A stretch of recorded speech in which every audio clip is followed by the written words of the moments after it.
Halloween's just around the corner, so today we're making 4 different low-carb candy bars.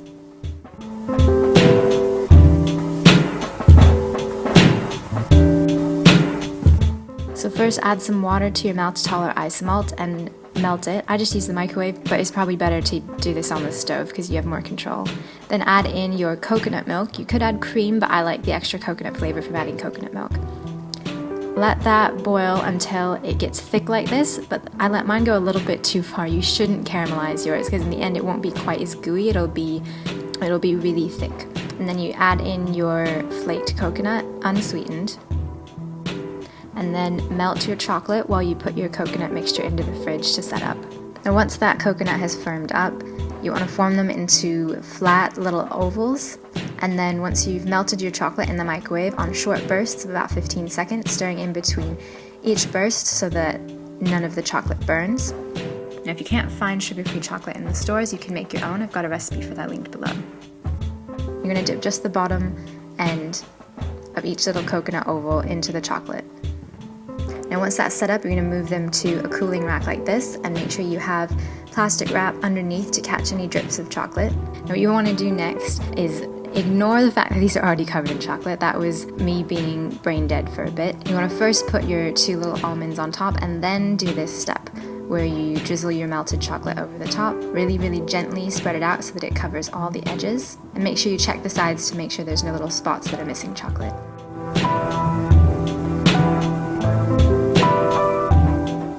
That's all done, you just let them sit until they just are starting to set up, where it's still soft, but it's not dripping anymore. Use a knife to sort of trim down the edges so you don't have little bits of chocolate sticking off the bottom.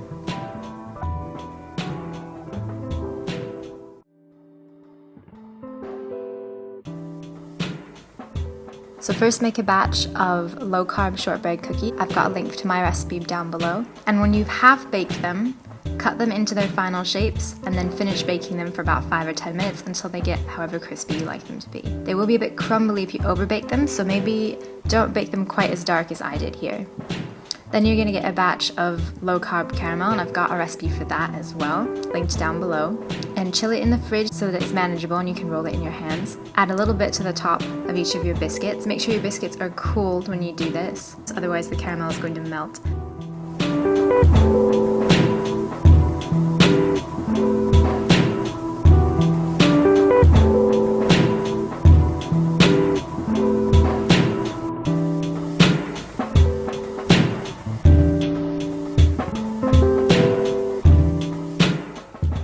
Put those into the fridge so that the caramel is hardened up for when and doesn't spill over the sides. And when those are fully chilled, do the same thing we did for the Almond Joy bars, but we're going to coat the tops first and we'll worry about the bottoms in a second. Alright, so all that excess chocolate that dripped down, I'm going to save that there. And when the top parts of the Twix bars have all set, you can remove them from the cooling rack and re-warm all that chocolate that dripped down onto your cling wrap so that it's liquid like this. Just place the Twix bar right on top and kind of carve out a line around its edges once it starts to set.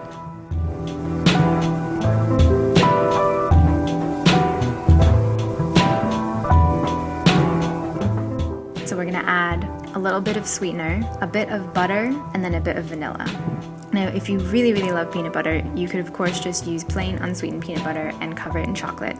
But I really wanted to mimic the extra sweetness and the texture that Reese's peanut butter tends to have. And the reason we're doing this first is because if you just melt your chocolate and dump some warm peanut butter on top of it, and then add more chocolate on top, and then what happens is when you try to pick up one of your peanut butter cups, you've got peanut butter already oozing all over the plate. And if you do it this way, and you chill your little bits of peanut butter in the freezer for a while, you get a nice, flat, even layer of your peanut butter, and it's much easier to make sure you get an even coating of chocolate all around.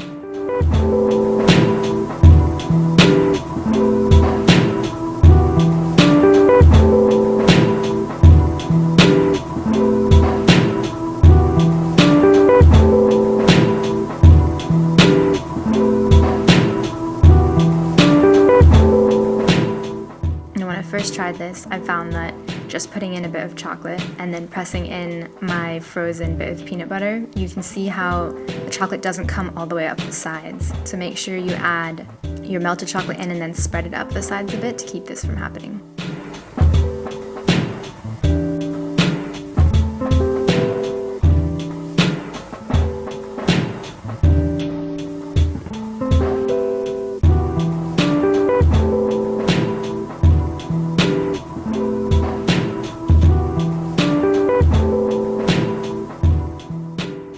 And then to get nice, smooth, flat tops, just tap them and shake them a bit, and if the chocolate's still warm enough, it should flatten out on top.